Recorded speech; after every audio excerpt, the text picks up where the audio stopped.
بسم اللہ الرحمن الرحیم، السلام علیکم. آپ دیکھ رہے ہیں پروگرام ہر زاویے سے اور میں ہوں جواد کمال. آج تحریک انصاف کے چیئرمین عمران خان کو توہین عدالت کیس میں معافی مل گئی، مقدمہ خارج کر دیا گیا. آج ہی چودھری شوگر ملز کیس میں بھی مریم نواز کو پاسپورٹ واپس مل گیا اور آج ہی چودھری مونس الہی کو بھی منی لانڈرنگ مقدمے میں ان کو ضمانت مل گئی، ان کو مقدمہ وہ بھی خارج کر دیا گیا. تو کیا یہ کہا جا سکتا ہے، یہ ایک الگ بات ہے کہ سیاستدانوں نے ان کے خلاف جو مخالفین ہیں انہوں نے ایک دوسرے کے خلاف خوب جوابی وار بھی کیے، لیکن کیا یہ کہا جا سکتا ہے کہ سیاستدانوں کے ریلیف کا موسم آ گیا؟ اور گزشتہ روز ٹیکسلا میں تحریک انصاف کے چیئرمین عمران خان نے ایک بار پھر جارحانہ انداز اپنایا. انہوں نے کہا کہ اگر آپ کے گھر میں چوری ہو جائے اور چوکیدار کہے کہ میں نیوٹرل ہوں تو کیا آپ چوکیدار کو معاف کر دیں گے؟ اسحاق ڈار کے حوالے سے بھی تحریک انصاف کے چیئرمین نے کہا کہ انہیں دلاسا دیا گیا، ڈیل انہوں نے کی ہے اسحاق ڈار نے، اگر اسحاق ڈار کو دلاسا نہ دیا جاتا تو وہ کبھی پاکستان واپس نہ آتا. عمران خان غیر ذمہ دارانہ بیانات سے پیچھے ہٹنے کو تیار نہیں ہے. پروگرام کے آخر میں بات ہوگی ایک بار پھر سے سندھ کے بلدیاتی انتخابات کے دوسرے مرحلے کے ملتوی ہونے کا امکان ہے. 2 دفعہ پہلے ہی بلدیاتی انتخابات ملتوی ہو چکے ہیں دوسرے مرحلے کے. اب ایک بار پھر اس بار سندھ پولیس نے کہا ہے کہ وہ نفری نہیں دے سکتے ہیں. سیلاب متاثرہ علاقوں میں پولیس تعینات ہے جس کے باعث 16,000 پولیس اہلکاروں کی کمی کا سامنا ہوگا. کیا سندھ کے بلدیاتی انتخابات ایک بار پھر ملتوی ہو جائیں گے؟ اس پر پروگرام میں بات ہوگی. اپنے مہمانوں کا آپ سے تعارف کرواؤں گا. ہمیں جوائن کیا ہے سینئر تجزیہ کار شہزاد چودھری صاحب نے، سینئر تجزیہ کار سجاد میر صاحب، سینئر تجزیہ کار جامی چانڈیو صاحب اور سینئر تجزیہ کار مسعود رضا صاحب پروگرام میں ہمارے ساتھ موجود ہیں. تمام مہمانوں کا بہت شکریہ. شہزاد چودھری صاحب، کافی آج مقدمات خارج ہوئے ہیں، آپ کیا سمجھتے ہیں سیاستدانوں کے ریلیف کا موسم آ گیا؟ اچھا، اگر ہے ایسی بات تو کیا وجہ کیا ہے یہ دیکھنا چاہیے.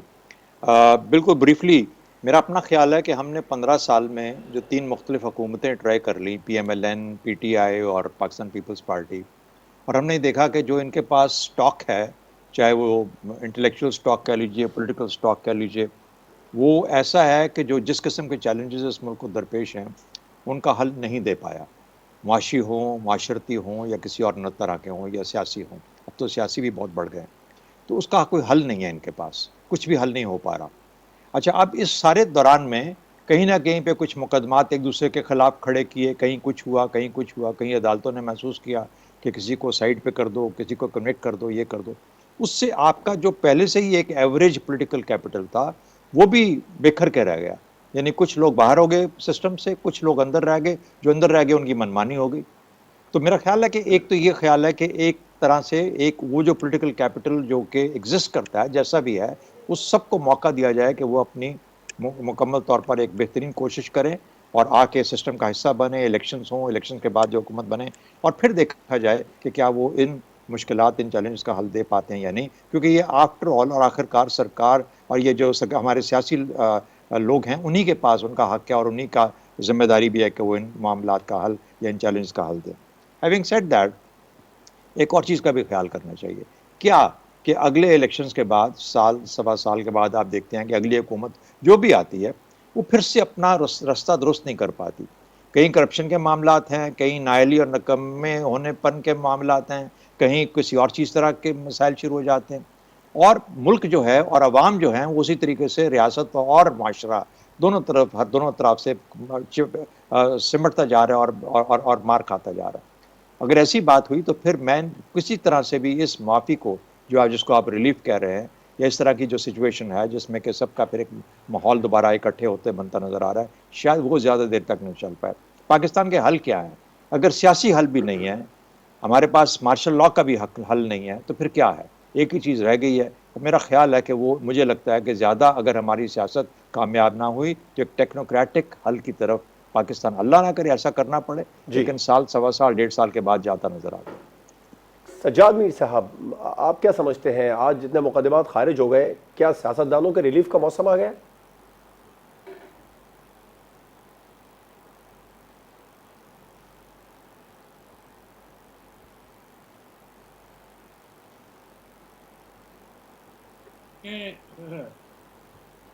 ایون پلینگ فیلڈ جو جس کے ذکر کر رہے ہیں شہزاد چودھری صاحب، وہ دے رہا ہے تو کون دے رہا ہے؟ اگر یہ ریلیف دی جا رہی ہے تو کون ریلیف دے رہا ہے؟ کیا عدالتوں نے فیصلہ کیا ہے یا یہ فیصلہ کہاں ہوا ہے؟ اور کیسے ہوا ہے۔ عمران خان کا جو مقدمہ تھا یہاں اسلام آباد ہائی کورٹ میں، وہ پہلے دن سے پتا تھا کہ اسلام آباد ہائی کورٹ کا مزاج کیا ہے۔ وہ ڈانٹ ڈپٹ بہت کرتا ہے، وہ کہتا ہے کہ سپریم کورٹ کا پریسیڈنٹ موجود ہے، وہ اس سے ہٹ کے نہیں جا سکتے، لیکن لوگوں کو معلوم ہے کہ ہیومن رائٹس کے مسئلے پر وہ ایک نرمی دکھاتا ہے۔ اور پھر عموماً یہ ہوا کرتا ہے کہ جب آپ وکیل کرتے ہیں تو اندازہ ہو جاتا ہے کہ آپ اپنا مقدمہ کس طرح لڑنا چاہتے ہیں۔ جب عمران نے حامد خان کو وکیل کیا تو بات مان لی تو سمجھ آ گیا وہ کیا چاہتے ہیں۔ جب عدالت نے اطہر بن اللہ نے منیر ملک کو اپنا معاون مقرر کیا عدالت کا، تو اندازہ ہو گیا کہ سارے یہ وہ لوگ ہیں جو افتخار چودھری کے زمانے کی موومنٹ کا حصہ ہے۔ میں عموماً آج ہی میں نے مثال دی تھی، اپنے چینل پہ دی تھی، کہ ایک زمانے میں جب نواز شریف مقدمہ خلا مقدمہ ہوا سجاد شاہ کی عدالت میں، تو ان کے پاس بڑے وکیل تھے، خالد انور تھے اور تھے، تیز ترار وکیل بھی تھے، لیکن کہا گیا کہ احسن ظفر کو آگے کرو کہ وہ مرنجا مرنج قسم کے آدمی ہیں، وہ بات کو سنبھال لیں۔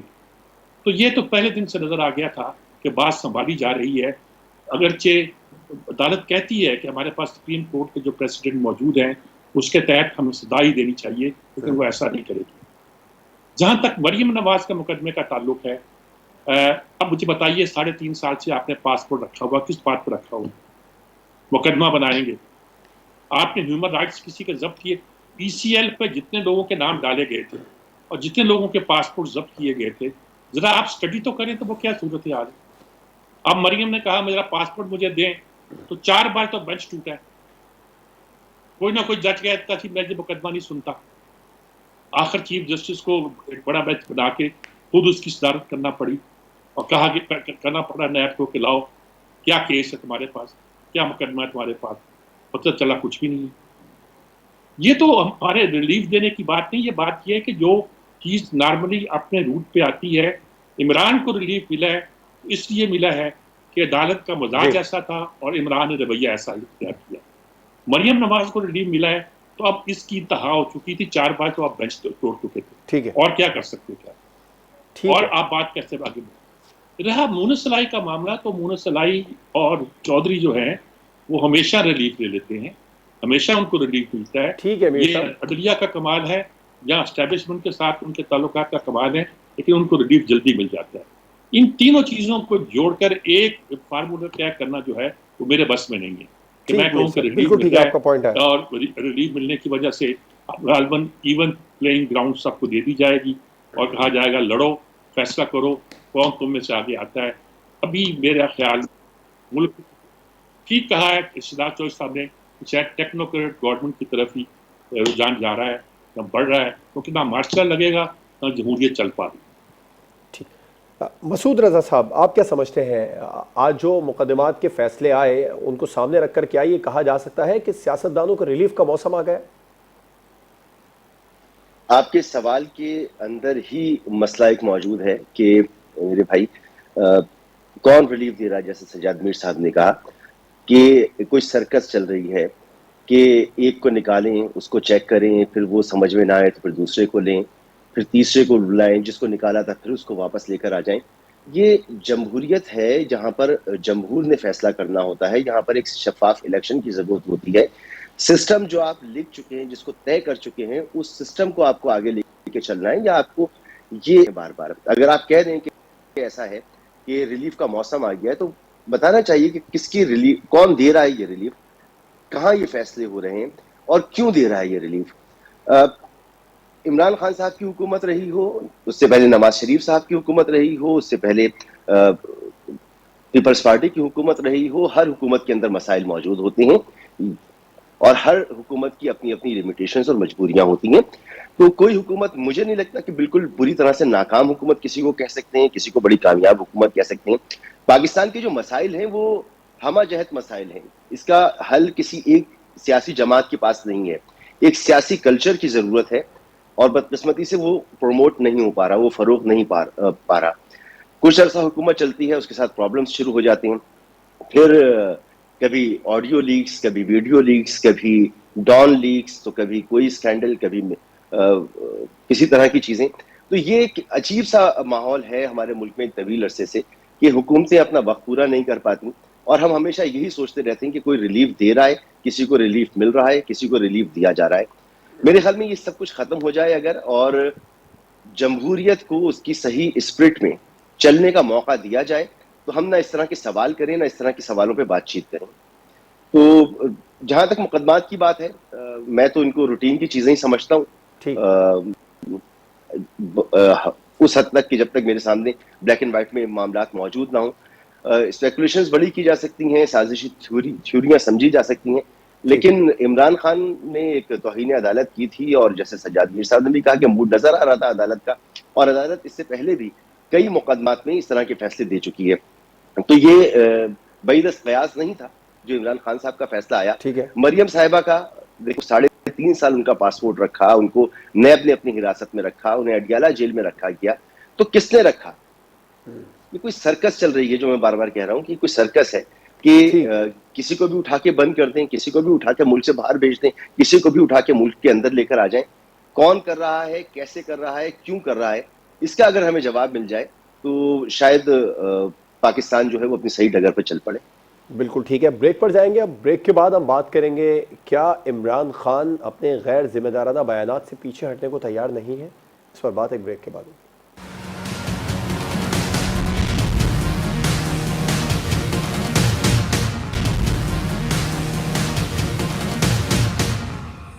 Welcome back. تحریک انصاف کے چیئرمین عمران خان نے ٹیکسلا جلسے میں یہ کہا کہ اگر آپ کے گھر ڈاکہ پڑ جائے اور آپ کا چوکیدار کہے کہ وہ نیوٹرل ہے تو کیا آپ چوکیدار کو معاف کر دیں گے؟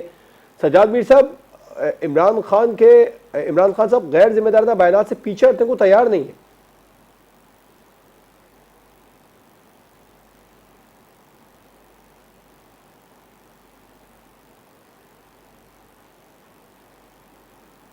عمران لگتا ہے بہت ڈیسپریٹ ہو گئے ہیں, وہ بہت آگے بڑھتے جا رہے ہیں. یعنی کہ ایک حد ہوتی ہے, وہ ہر بار اس حد کو کراس کرتے ہیں. اس بار تو بہت سخت بات کہہ دی نا, اور یہ کہا خواتین سے کہا کہ اگر آپ کا چوکیدار موجود ہو اور آپ کے گھر میں ڈاکہ پڑ جائے اور چوکیدار کہے کہ میں تو نیوٹرل ہوں, تو آپ کیا کہیں گے؟ سوال یہ ہے کہ ہمارے گھر پر ڈاکہ کس نے ڈالا, کب پڑا ہے, کیسے پڑا ہے, کس کو ڈاکہ کہہ رہے ہیں؟ آپ کی حکومت الٹی تو یہ ڈاکہ ہے, اور آپ کی حکومت پارلیمنٹ نے الٹائی ہے.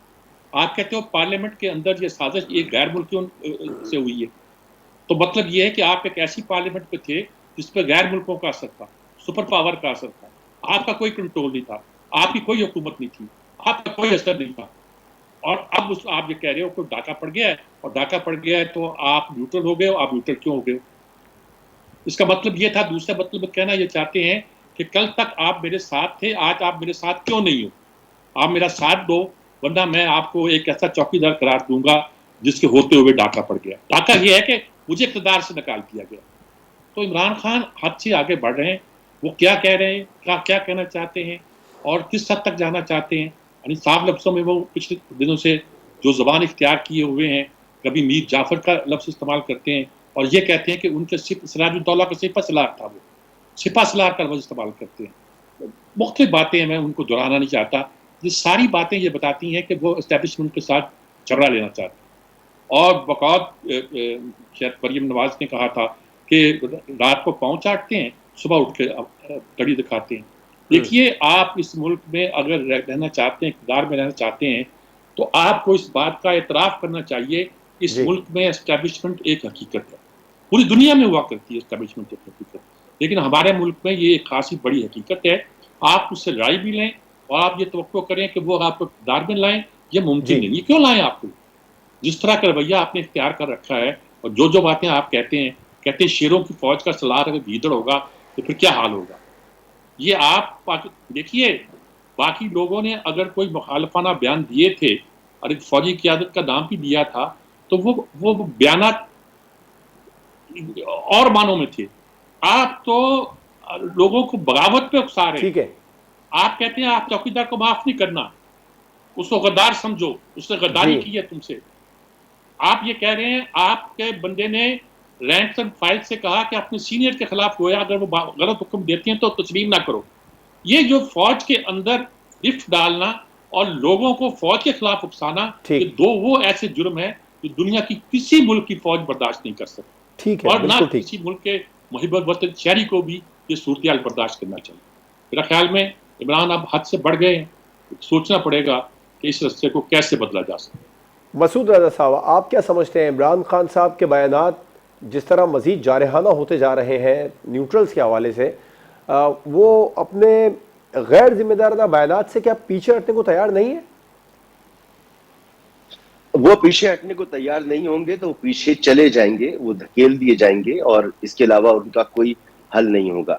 2015 میں کراچی کے ساحل پر ایک ریسٹورینٹ سے میری کراچی کے معاملات پہ بات چیت ہو رہی تھی، اور اس وقت ٹارگٹ کلنگ اپنے عروج پر تھی، اور ایم کیو ایم کا ذکر آیا تو انہوں نے مجھ سے کہا کہ ہو سکتا ہے 2018 کے الیکشن میں ایم کیو ایم کا وجود ہی نہ ہو۔ اس وقت میرے لیے بڑا چونکا دینے والی بات تھی، کیونکہ ایم کیو ایم اپنی پاور میں تھی، الطاف حسین کا طوطی بولتا تھا، اور یہ سوچا بھی نہیں جا سکتا تھا کہ ایسا ہوگا، لیکن الطاف حسین کے اسی طرح کے بیانات تھے، الطاف حسین کی اسی طرح کی باتیں تھیں، اور پھر ہم نے 2016 میں دیکھا کہ کس طریقے سے یہ پارٹی ختم ہو گئی، نیست و نابود ہو گئی، الطاف حسین کا کوئی مستقبل نہیں رہا، وہ سیاست سے آؤٹ ہو گئے۔ تو عمران خان کو تاریخ سے سبق سیکھنا چاہیے۔ سجاد میر صاحب اور جناب شہزاد چودھری صاحب اور بھی کئی مثالیں دے سکتے ہیں جو ان کے سامنے گزری ہوں گی، یہ تو ہمارے سامنے ابھی ریسنٹ مثال موجود ہے۔ تو عمران خان صاحب کو سبق سیکھنا چاہیے۔ اسٹیبلشمنٹ ہر ملک میں موجود ہوتی ہے، ہمارے یہاں یہ زیادہ مضبوط ریئلٹی ہے، اس کو سمجھنا چاہیے، اور ریڈ لائنز انہیں بار بار کراس نہیں کرنی چاہیے۔ وہ جتنی مرتبہ کر چکی ہیں، میرے خیال میں ان کو بہت موقع مل چکا ہے۔ شہزاد چودھری صاحب، آپ کیا سمجھتے ہیں عمران خان اپنے غیر ذمہ دارانہ بیانات سے پیچھے ہٹنے کو تیار نہیں ہے؟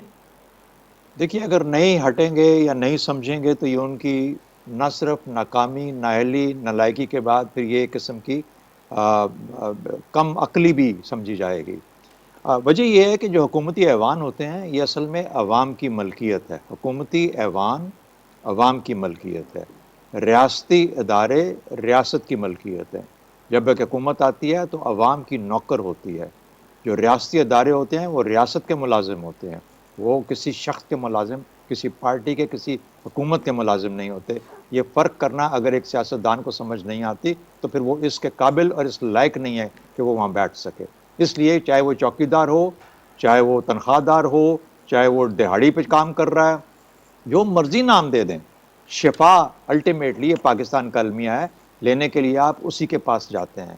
اور یہ آپ کو اپنے کردار پہ دیکھنا چاہیے کہ کیا وجہ ہے کہ ہمیں یہ کہا جاتا ہے کہ آپ کے پاس جب حکومت آتی ہے آپ اس ایوان کو گھر بنا بیٹھتے ہیں۔ آپ کہتے ہیں اب تو میری ملکیت ہو گیا۔ بھئی آپ کی ملکیت نہیں ہے، آپ کو 5 سال کے لیے کانٹریکٹ کے نیچے عوام کی طرف سے یہاں بٹھایا گیا ہے۔ عوام نے کانٹریکٹ دیا ہے کہ آپ ریاست کو بھی چلائیں، ریاستی اداروں کو بھی مضبوط کریں، اور ہمارا بھی خیال کریں، اور ہمارے معاشرے کو بھی مضبوط کریں۔ اور جو سیاست یہ نہیں سمجھتی وہ اس قابل نہیں ہے کہ اپنے آپ کو کسی جمہوریت کے پیمانے پہ وہ ترازو کے اوپر تول سکے اپنے آپ کو۔ تو میرا خیال ہے بہت ساری چیزیں ہیں جمہوریت کے اندر جن کو سوچنا ہے۔ جی، خیال کیجئے جمہوریت کی ماں پارلیمنٹ جو ہے اس وقت یہی یو کے کی، وہاں پہ پتہ نہیں کوئی 5 حکومتیں بدلی ہیں پچھلے کوئی 5-7 سال کے اندر، 5 سال میں۔ تو کیا ہوا؟ کون سی وہاں پہ نوحہ پڑھا جا رہا ہے اس وقت؟ تو میرا خیال ہے کہ تھوڑا سا صبر۔ میں نوحہ پڑھوں گا اپنی سیاست کا، بدقسمتی سے میرا نوحہ میری سیاست کا ہے۔ کاش کہ میرے سیاستدان تھوڑے سے زیادہ فہم، زیادہ عقل والے ہوتے اور یہ تفریق کر پاتے کہ ان کی ذمہ داری کیا ہے اور ان کی اصل حیثیت کیا ہے۔ وہ کرایہ دار بھی نہیں ہوتے، وہ ڈاک بنگلے کے عارضی رہائشی ہیں جو کہ 5 سال کے لیے آتے ہیں۔ رائٹ، بریک پر جائیں گے۔ بریک کے بعد ہم بات کریں گے سندھ کے بلدیاتی انتخابات جو ایک بار پھر ملتوی ہوتے نظر آ رہے ہیں۔ بریک کے بعد اس پر بات ہوگی۔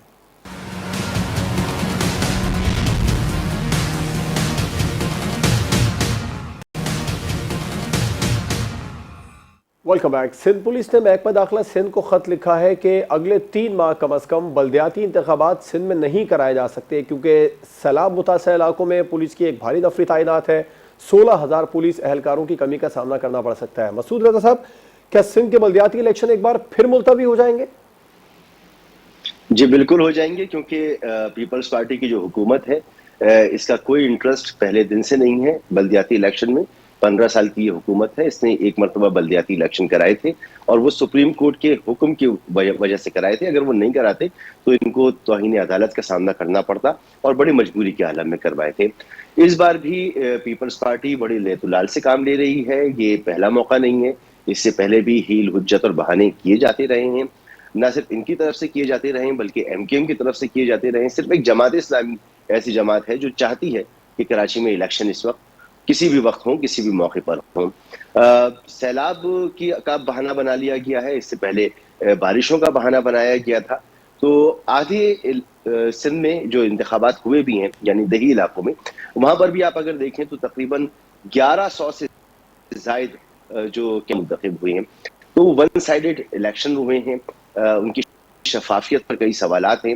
اور ایون جو اربن علاقوں میں اب دوسرا مرحلہ ہونا ہے الیکشنز کا، اس کی شفافیت پہ بھی کئی سوالات ہیں. جو نئی حلقہ بندیاں ہوئی ہیں وہ بہت متنازع ہیں، ان میں بڑا فرق ہے. ایک ڈسٹرکٹ سے دوسرے ڈسٹرکٹ کی پاپولیشن میں بڑا فرق ہے، اس کے محل وقوع کا بڑا فرق ہے. پیپلز پارٹی کی بھرپور کوشش یہ سے کراچی میں کچھ اپنی پرفارمنس شو کرنے کے بعد، اور آپ کو پتا ہوگا کہ اب کراچی کے 7 اضلاع ہیں، نیا ایک ضلع کریٹ کیا گیا ہے پچھلے دنوں، تو وہ یہاں پر اپنا میئر لے کر آ سکے. اور جب تک وہ اس پوزیشن میں نہیں آتی، وہ مرتضی وہاب کے ذریعے یا کسی بھی شخص کے ذریعے بلدیاتی نظام کو چلانا چاہتی ہے. تو مجھے نظر نہیں آتا کہ پیپلز پارٹی کو جب تک یہ یقین نہ ہو جائے کہ وہ اپنا میئر لے کر آنے کی پوزیشن میں ہے، اس وقت تک بلدیاتی الیکشن کی طرف جائے گی. شہزاد چودھری صاحب، آپ کو بھی سندھ کے بلدیاتی انتخابات ملتوی ہوتے نظر آ رہے ہیں؟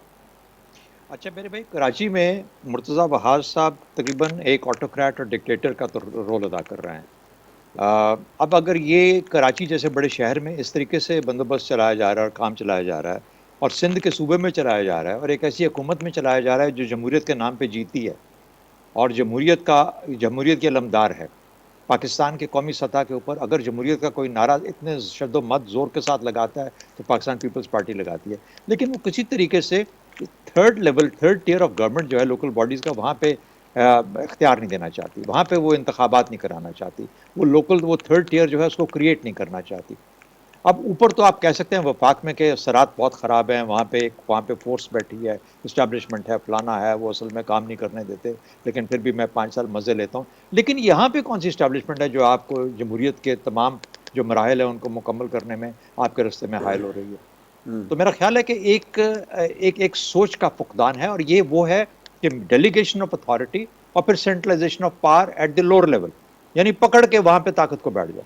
تو چاہے وہ جو بھی طریقہ ہے، چاہے کراچی کے ہاتھ سے نہیں جانے دینا چاہتے اور کراچی کی ڈکٹیٹرشپ قائم رکھنا چاہتے ہیں، اس طریقے سے کراچی کو چلایا جا رہا ہے کیونکہ ان کو خوف ہے. اور ایک اور چیز یاد رکھیں، میرا خیال ہے سجاد میر صاحب ایگری کریں گے، یہ لوکل باڈیز کا جو ڈائنامک ہے وہ کافی فرق ہوتا ہے. یہ ضروری نہیں کہ اگر آپ وفاق میں اور صوبے میں یا کسی بھی جگہ پہ صوبے میں آپ کی حکومت ہے اور آپ بہت مضبوط ہیں پیپلز پارٹی کی طرح، لیکن جب آپ ایک کانسٹیٹوئنسی یا لوور لیول پہ جائیں گے، کسی حلقے کی بنیاد لیول پہ جائیں گے، یونین کونسل پہ جائیں گے، تو ہو سکتا ہے کہ وہاں پہ ایک ایسا آدمی اپنا اثر زیادہ رکھتا ہو جو کہ اس پارٹی کو بلانگ نہ کرتا ہو، لیکن ویسے اس کی بہت زیادہ اس کی پذیرائی ہوتی ہے. تو یہ خوف اور یہ ڈر ہے کہ صوبائی لیول پہ تو ہم قابو کر لیتے ہیں چیزوں کو، کراچی کو بھی کر لیتے ہیں، لیکن جب لوکل باڈیز پہ جائیں گے تو اس کے نتائج مختلف بھی ہو سکتے ہیں. سجاد میر صاحب، آپ کیا سمجھتے ہیں؟ سندھ پولیس نے اس بار محکمہ داخلہ کو خط لکھ دیا، کیا آپ سمجھتے ہیں بلدیاتی انتخابات ایک بار پھر ملتوی ہونے جا رہے ہیں؟ آپ پولیس سے کوئی خط بھی لکھوا سکتے تو یہ تو ایسی بات نہیں ہے، لیکن شہزاد چودھری صاحب بالکل درست کہہ رہے ہیں کہ نیچے لیول پر ڈرتے ہیں. عجیب و غریب بات ہے کہ جب اس ملک میں مارشل لا ہوتا ہے، مشرف کی حکومت ہوتی ہے، ضیاء اللہ کی حکومت ہوتی ہے، تو لوکل باڈیز کے الیکشن ہوتے ہیں.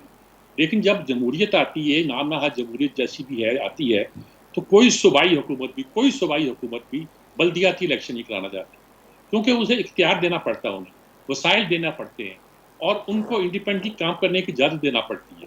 آپ نے ڈی سی کا آفس توڑ دیا، بعد میں وہ قائم کر دیا. کیوں قائم کر دیا؟ اس لیے قائم کر دیا کہ جب ڈی سی او بھی نہیں ہوگا، آپ کی بیوروکریسی بھی نہیں ہوگی، اور بلدیاتی ادارے بھی نہیں ہوں گے، تو نظام کیسے چلے گا؟ تو آپ عجیب چوچو کا مربع بنتے ہیں، عجیب ڈرتے ہیں. اور کراچی کے معاملے میں تو بڑی صاف بات ہے کہ کراچی میں پیپلز پارٹی کی حکومت کس طرح قائم ہو نہیں سکتی، بیر ان کا بن نہیں سکتا، آج تک ہوا نہیں ہے. اور اس وقت وہ اس بات سے خائف ہیں کہ کہیں اس کا تحریک انصاف کا بندہ نہ آگے آ جائے. اگرچہ جس طرح کے الیکشن کی محرکات ہیں، جماعت اسلامی ٹھیک کہا مسعود زادی پہ، جماعت اسلامی کے علاوہ کوئی بھی نہیں چاہتا کہ وہاں بلدیاتی الیکشن ہو. جماعت اسلامی چاہتی جو حالات بھی ہوں ہم بلدیاتی الیکشن کرانے کو تیار ہیں، اور جو بندہ بھی آئے ہم اس کو فالو کرنے کو تیار ہیں. آج انہوں نے کوئی چارٹ پیش کرنا تھا، افتتاح کرانا تھا وزیر اعظم سے، شہباز شریف سے. اس نے کہا یہ کیا بنایا ہوا آپ نے؟ مذاق بنایا ہوا ہے. کراچی میں تو سارے کام دکھاوے کے لیے ہوتے ہیں. اس نے کہا ایڈمرل صاحب یہ آپ لوگوں نے کیا کیا ہوا ہے؟ میں اگلے ہفتے آؤں گا، اگلے پیر کو پھر افتتاح کروں گا، ابھی میں آج افتتاح نہیں کرتا.